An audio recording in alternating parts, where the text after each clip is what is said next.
Real Spiderman. এই এখন 11th ফ্লোরে রয়েছি। আর এখানকার এই যে বাইরে যে কাজ, সেই কাজ পরিষ্কার করছে এরা। এগুলো সবসময় হয় না, মোটামুটি মাস ছয়েক পরে হয়, বা 3-4 মাস পর পর হয়। এই পুরো বিল্ডিংয়ের কাজ পরিষ্কার করছে।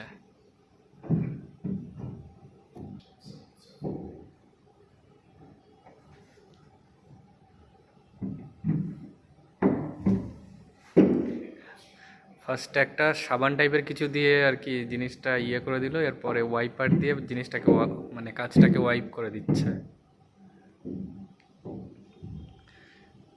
রিয়েল স্পাইডারম্যান হাতে একটা পাম্প মানে রয়েছে, যেটা দিয়ে এরা আটকে রাখে, এই যে এটা দিয়ে। এটা